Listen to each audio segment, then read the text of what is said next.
Well, I hope you're encouraged by that and you feel the same way we feel, that God's got this and he's excited.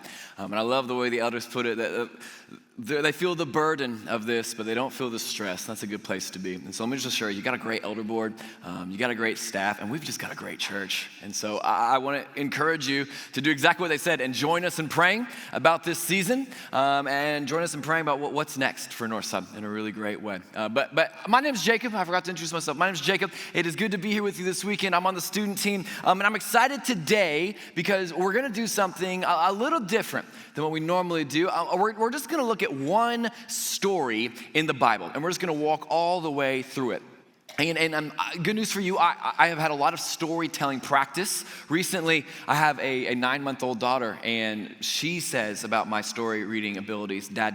So I'm feeling pretty good about myself right now. I feel the reviews are high. And this is a story, you might know it, you might not know it. That's okay if you don't. But it was once called the finest short story that has ever been written. It's a story in the Bible. And you might be like, okay, like did Jesus say that? Like, okay, cool. Did a pastor say that? No, a man by the name of Charles Dickens, one of the best authors to ever walk the face of this earth, called this story the finest story, short story ever written. It's called The Lost Son, or perhaps you know it better as the Prodigal Son. It's a parable. And it fits with this weekend because our Quest 52 question is, how does Jesus feel about prodigals? And to answer that question, we have to know what prodigal means. And maybe you think you know. I think you might be surprised. Or maybe you're listening to me say this word prodigal and you're like, is that a Pokemon? Like, what is happening right now? What is a prodigal? It's not. In fact, if you look at it, culturally, the word prodigal, we have made it become someone who has returned after a long absence. If we call someone the prodigal son, it's someone who's returned after a long absence. I remember, this is gonna be an old-fashioned statement, I remember reading a newspaper article. Remember those? And I remember it was this big, huge spread on the front page, and it was the best basketball player of all time, talking about when he returned, and it was LeBron James. That's right, I said it. The best basketball player of all time. LeBron James returned, one boo, okay, I'll take that. He returned to Cleveland after he made a sinful choice and went to Miami. He returned though, and it said this, LeBron James, the prodigal son. And that's what we believe prodigal means. But really, if you look in this story, if you look in the Bible, this is not used in a noun sense. It's not talking about someone, it's talking about how they live. It is an adjective, and if you want to get into what the prodigal adjective means, check this out, you might be surprised. It's the idea of lavish expenditure or wastefulness.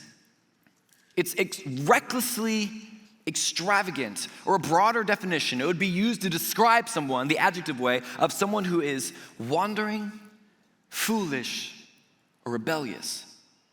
So not just those who have returned after a long absence, but those who are wandering, foolish, and rebellious. And really, if you look at it, prodigal is so much more about someone's decisions than it is about their destination. It's about what they're doing as opposed to where they end up. And so this question of how does Jesus feel about prodigals, we might be like, okay, how does Jesus feel about people who leave and come back to church? Like, pretty good, Jacob. I think that's the whole point. But how does Jesus feel about those who are still out there? How does Jesus feel about those who are still wandering? How does he feel about those who waste away opportunities and blessings that he's put before them? How does Jesus feel about us when we rebel and act in rebellious ways? How does Jesus feel about us when we make foolish choices and decisions on purpose? How does Jesus feel about those who are wandering, foolish, and rebellious? How does Jesus feel about prodigals? And that's the question we're going to answer today by looking at this story. And I say this all the time, there is power when the church opens the Bible together, and it's a heavy, heavy, heavy scripture week. And so I'm going to encourage you right now to get your Bible, whether it be the physical version, whether it be the iPad, the digital on your phone, an iPod, maybe you have the original scrolls, get it out. Luke 15, we're going to go to, and you're going to head to verse 11. Head to verse 11 in Luke 15. And while you're doing that, I'm going to read you the context of this verse because the context really matters. And it's in verse 1. And it says this, tax collectors and other notorious sinners often came to listen to Jesus teach. This made the Pharisees and the teachers of religious law complain that he was associating with sinful people, even eating with them. So Jesus told them this story. Don't miss this. The reason Jesus is telling this story is because there are two distinct audiences around him. On the one side, he has these sinners and these notorious bad people, these tax collectors. You could probably describe them as wandering, reckless, or lost, prodigals.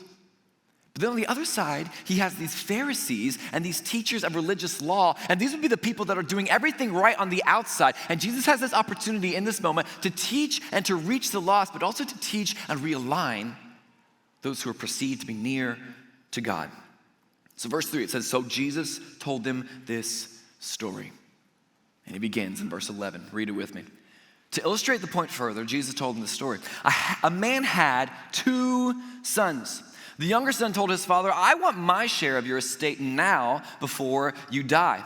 And so his father agreed to divide his wealth between his sons. And you need to know this really quick. There's going to be a lot of little things in here. There's a lot of symbolism, but there's also a lot of cultural nuances in this story that the listeners, they would have heard this and their eyes would have started popping out of their sockets.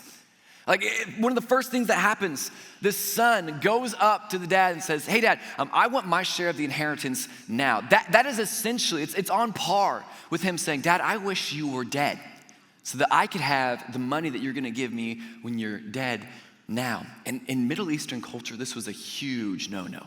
And I think it's fair to say, even in American culture, this is a huge no-no. My dad is in the tech booth right now. And I just imagine if after service I went to him, I was like, hey man, I know you're still alive, but can I have the smoker like now? Like one day you're gonna give me the smoker. Like, can I have the smoker now? Would that be okay? That's not gonna go well. In fact, the people listening to this story, when they heard the younger son say that, the next sentence they would have expected would have been, so the father beat the son. That's what they would have expected. But then even more wildly, the father says yes. And again, it's one of those cultural nuances where the eyes pop out of the head. And he divides the wealth, and the people listening would be like, how is this father so foolish? How is he so dumb that he would do that? I can't believe this is happening. But the story goes on. It says a few days later, this younger son packed all his belongings and moved to a distant land. And there he wasted all his money in wild living. About the time his money ran out, a great famine swept over the land. He began to starve. He persuaded a local farmer to hire him, and the man sent him into the fields to feed the pigs. The young man became so hungry that even the pods he was feeding the pigs looked good to him, but no one gave him anything. And that word in there, pods, that the man is feeding the pigs, these are fruit. They're little fruits that look like locusts. They're called karabs. And karabs were reserved for pigs, donkeys, horses, and the poorest of the poor people. And Jesus is making a point. This son is at the lowest of the low. Physically, he is starving. He wants to eat what the pigs are eating. Financially, he doesn't have any money. He has to work in a pig farm. If you want to talk about religiously, when Jesus said that he's on a pig farm, the Jewish teachers in that point would have been like, oh no, because pigs right there would have made him religiously unclean. He emotionally, he has no one to go to. So he is at the lowest point of his life, financially, physically, religiously, relationally, emotionally, everything is bad. And some of the people in the crowd would have been like, oh, he deserves it, right? Like he did that to his dad. But then other people listening would have thought, that's me. And the story goes on. When he finally came to his senses, he said to himself, at home, even the hired servants have food enough to spare, and here I am dying of hunger. I will go home to my father and say, Father, I've sinned against both heaven and you, and I'm no longer worthy of being called your son. Please take me on as a hired servant. So he turned home to his father. Remember we talked about this. Prodigal, what it really means is talking about someone's decisions more than their destinations, about how they live as opposed to where they end up. And Jesus starts to make this clear connection to everyone listening. That the person in this story, the younger son in this story, is living a prodigal lifestyle. But at the same time, this son in the story starts to believe that his life is defined by his actions. He says, I am living this.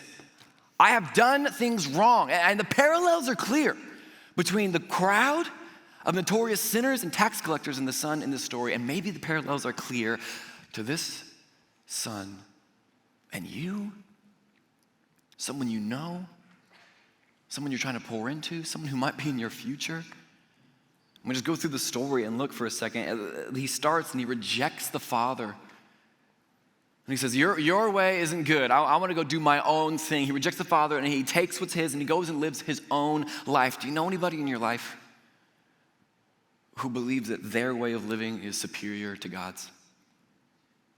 And they might not say it, but their actions show it. And they want their time of wild living. See, wild doesn't just mean crazy. I've seen crazy living. I went to 3rd through 5th grade camp this year. There was a moment where I saw like the 150 3rd through 5th graders crush up Fruit Loops into water, drink it, sprint 200 yards, and play water hose cornhole. It was crazy, all right? That's not what this verse is talking about. This verse, the word wild, is actually where we get the word prodigal.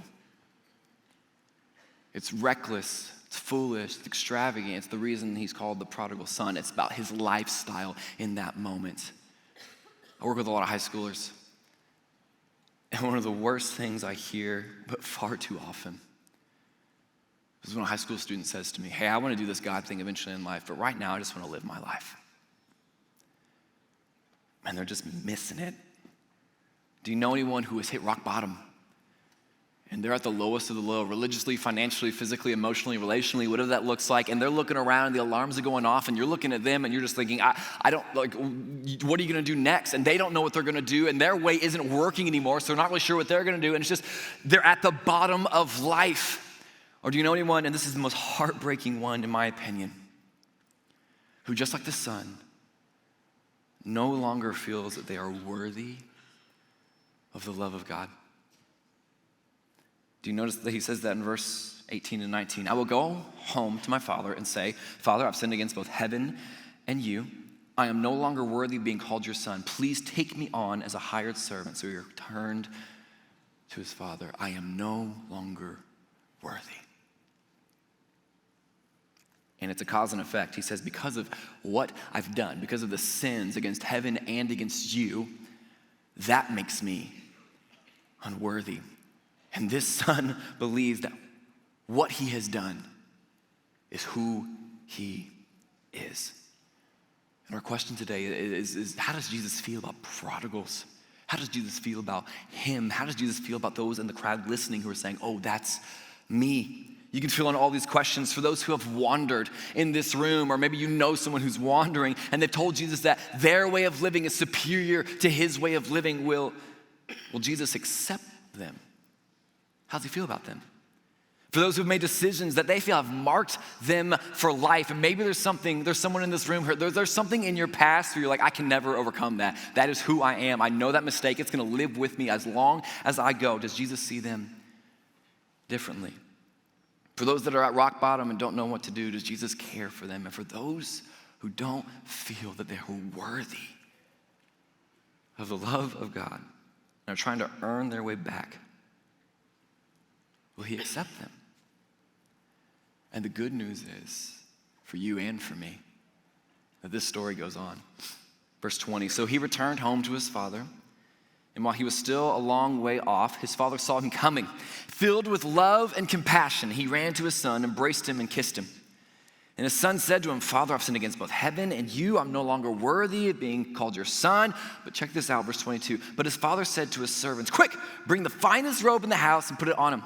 Get a ring for his finger and sandals for his feet and kill the calf we've been fattening. We must celebrate with a feast. For the son of mine was dead, has now returned to life. He was lost, but now he is found. So the party begins. Can we talk about what the Bible doesn't say in this moment? It doesn't say that when the son started to walk back up, the father's like, oh my gosh, he's back. Lock the door, pull the shades, like he wants the rest of the money. It doesn't say that. It doesn't say that the father was standing there on the porch with his arms crossed and his foot tapping. You know this look. And when the son gets up, he says, prodigal middle name son. How dare you show your face here? It doesn't say that. In fact, you want to talk about cultural nuances that would have broken people's brains. It says that the father runs to the son. You didn't do that in Middle Eastern culture. If you were dignified, you didn't run. In fact, the slower you go is probably the more dignified you were. But here's the father running. I can just imagine the servants seeing it being like, is the house on fire? Like, what's happening right now? Why is he running? It says more than that, the father calls him son. After everything he has done, he defines and reminds the son of his identity in that moment. Check out what he does. He says, bring the robe. He says, bring the finest robe. That would have been the father's robe, by the way.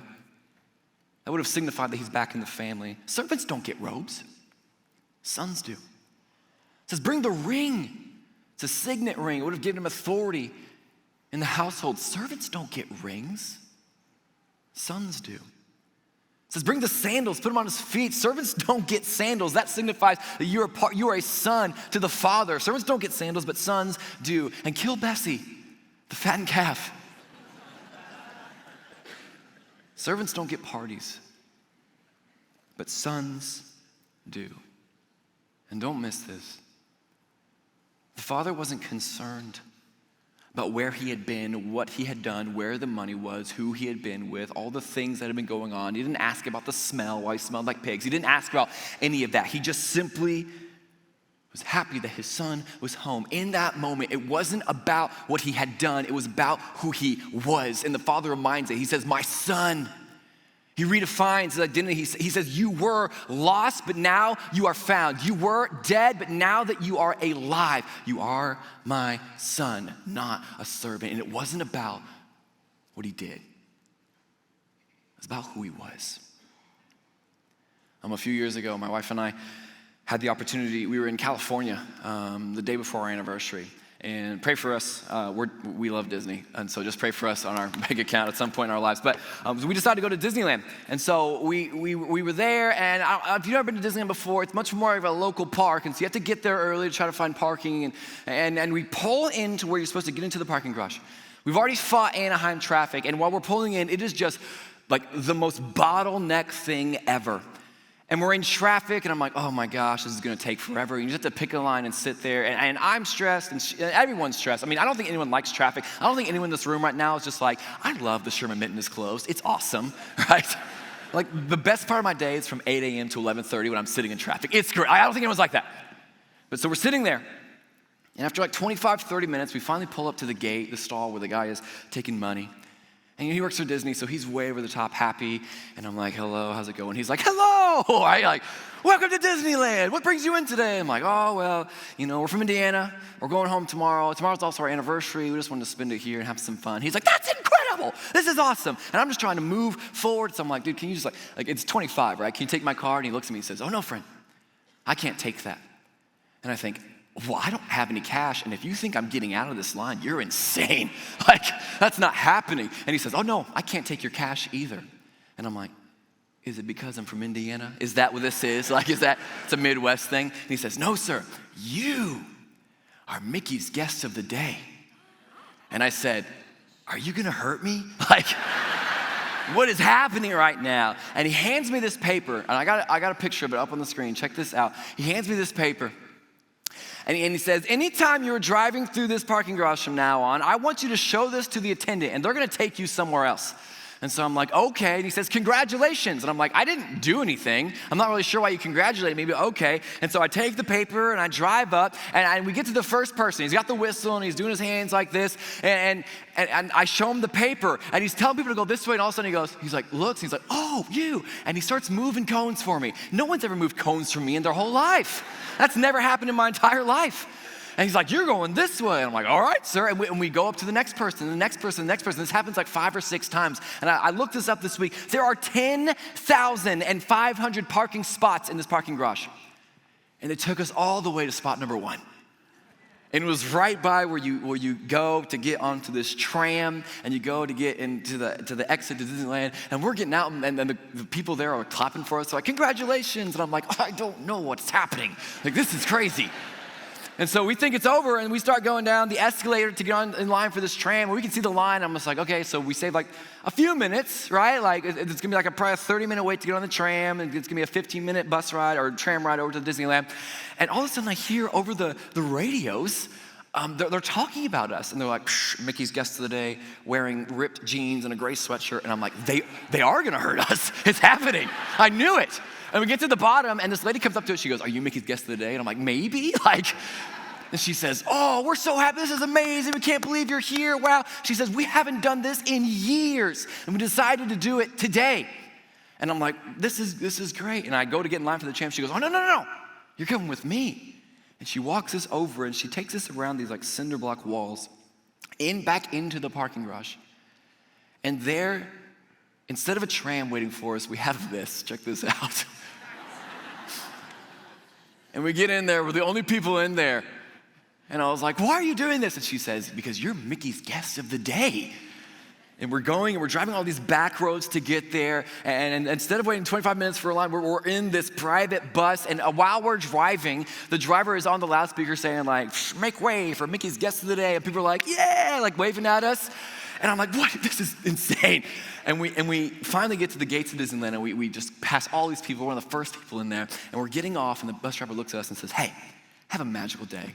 And I'm like, I already am. Like, this is amazing. And I didn't pay for it.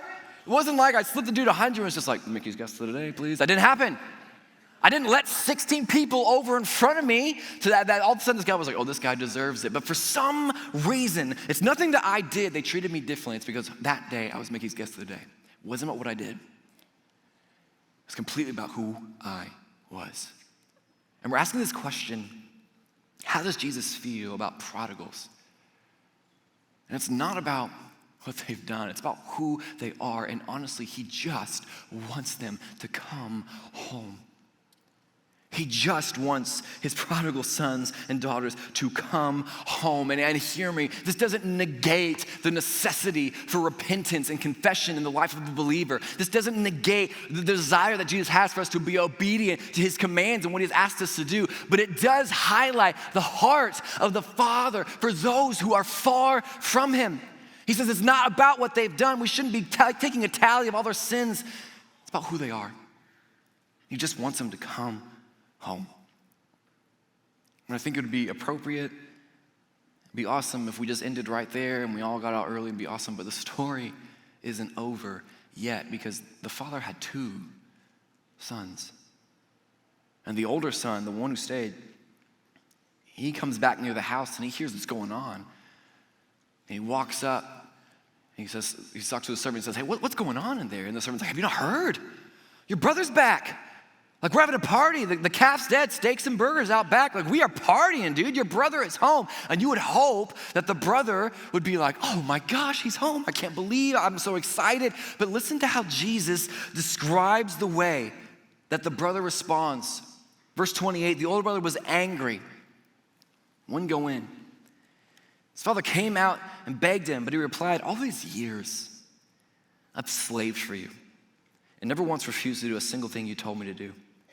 And in all that time, you never gave me even one young goat for a feast with my friends. Yet, when this son of yours comes back after squandering your money on prostitutes, you celebrate by killing the fattened calf?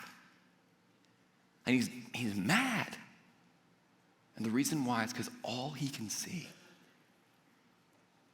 is what his brother has done in comparison to what he has done.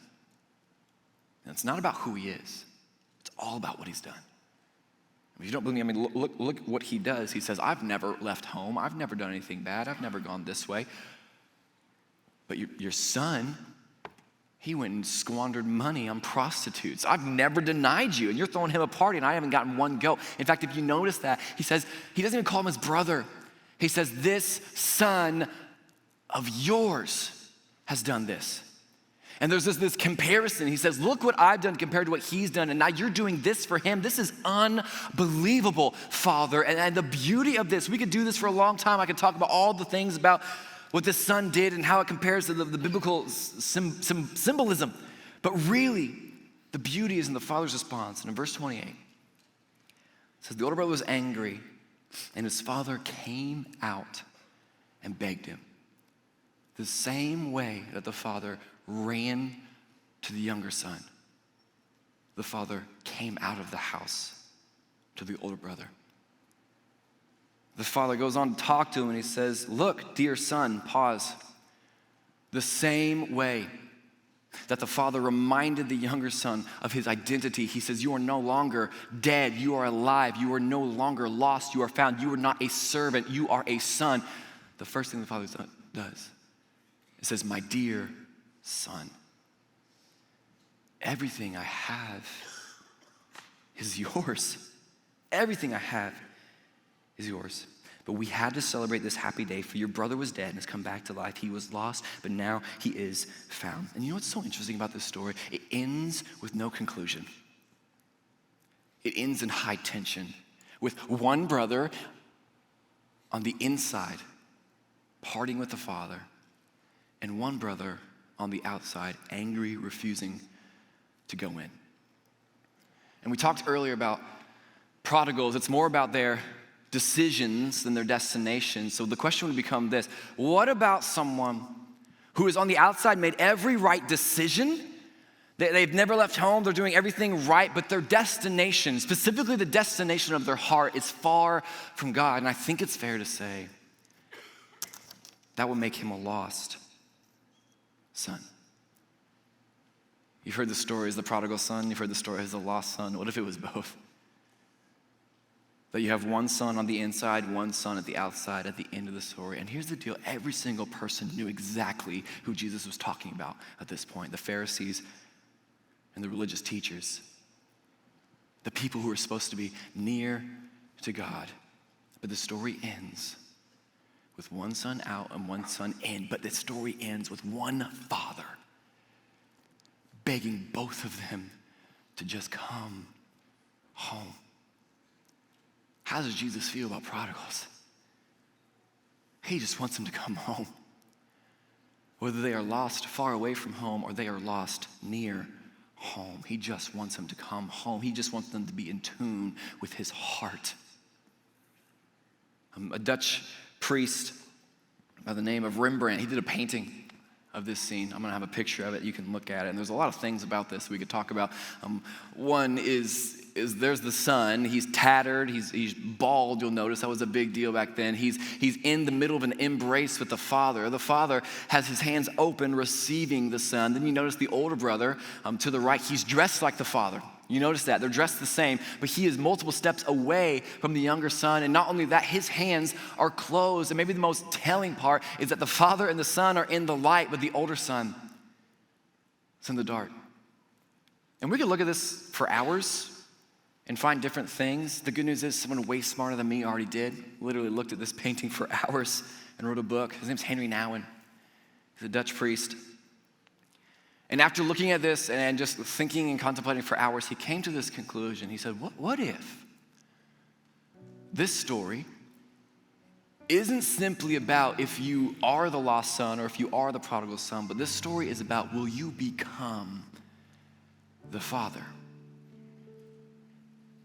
Will you not just identify with one of these two and say, okay, this is who I am, but will you know where you're at and then become the father? Will you reflect the love that the father has for those who are lost? Will you love the people around you? Are you willing to look reckless and foolish? Are you willing to get burnt by someone when it comes to them coming home to Jesus? Are you willing to beg and plead with older brothers in this room who say it's about what they've done and not who they are, and say, no, that's not it. We have to go to the heart of the issue. Will you become the father? There's a song as we end I just want us to hear, because how Jesus feels about prodigals is how we should feel about prodigals too. And the song, it's called Proud of a Father.